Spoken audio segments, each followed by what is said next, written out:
सकती है? देखो मेरी बात पर गौर करो। आजाद भारत है ना, सबको बराबर का अधिकार कहता है ना संविधान, अवसर की क्षमता है ना। मेरी माँ यहां बैठी है, मेरी माँ हाथ उठा के बता दें अगर जिन माओं ने हवाई जहाज का सफर किया हो, जरा एक बार हाथ उठा के मुझे दिखा दो।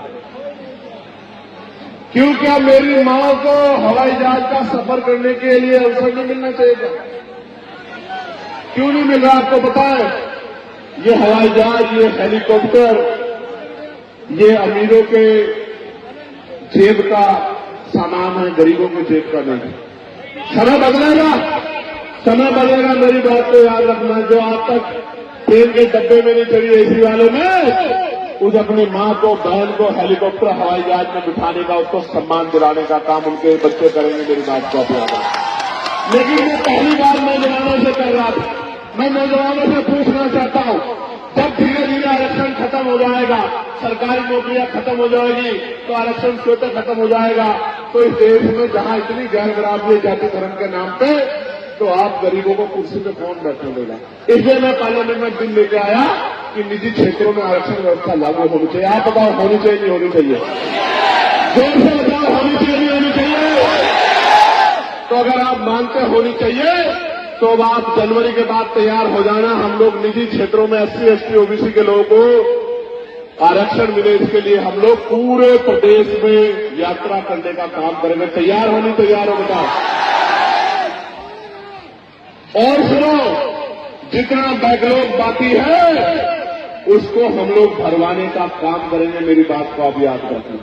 जब राजकाज बनेगा, बड़े बड़े हाईवे बनते हैं, बड़े बड़े मॉल बनते हैं, जमीन अधिग्रहण की जाती है, मैं आपको विश्वास दिला के कहना चाहता हूं, जैसे आज की सरकार ने बिहार में 1 रुपया लीज पे 100 साल के लिए 1 एकड़ जमीन और हजारों एकड़ जमीन अडानी साहब को देने का काम किया है, तो मेरे अडानी तो आप ही हो। मैं आपको विश्वास दिलाता हूं, राजकाज बनेगा, जिस गरीब पे जमीन नहीं है उसको हम लोग अप्लाई करके जमीन दिलाने का काम करेंगे। मेरी बात को आप याद रखें।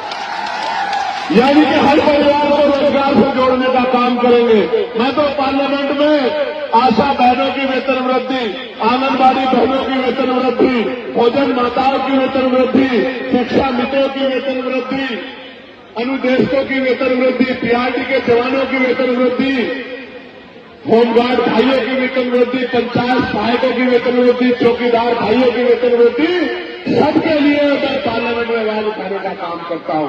और पुलिस के जो भाई है, इनको 8 घंटे की ड्यूटी मिले, सप्ताह में 1 दिन छुट्टी मिले, बॉर्डर स्कीम खत्म हो, वेतन विसंख्या दूर हो, बीएड के भाइयों को जो बीएड करे भाई हैं उनको अध्यापक की नौकरी मिले, BDC के भाइयों बहनों को नौकरी मिले, इसके लिए मैं पार्लियामेंट में लगातार आवाज उठाता हूं।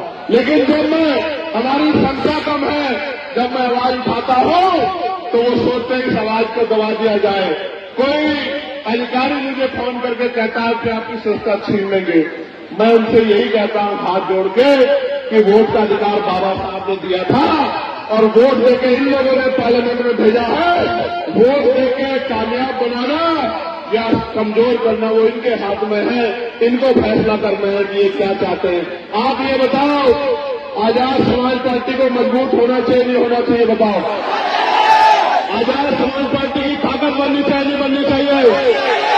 देखो आज किस तरह के दिन आ गए हैं कि मध्य प्रदेश में संविधान निर्माता बाबा साहब अम्बेडकर का पुतला जलाया जा रहा है।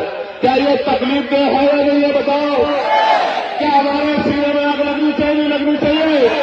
मैंने सरकार को चैलेंज किया है कि अगर 72 घंटे में उन पर अपराधियों पर कार्रवाई नहीं हुई तो मैं पैदल ही ग्वालियर के लिए निकलूंगा और किसी कीमत पे पीछे हटने वाला नहीं हूं, क्योंकि हम अपने महापुरुषों का अपमान किसी भी कीमत पर नहीं सहेंगे। प्यारे साथियों,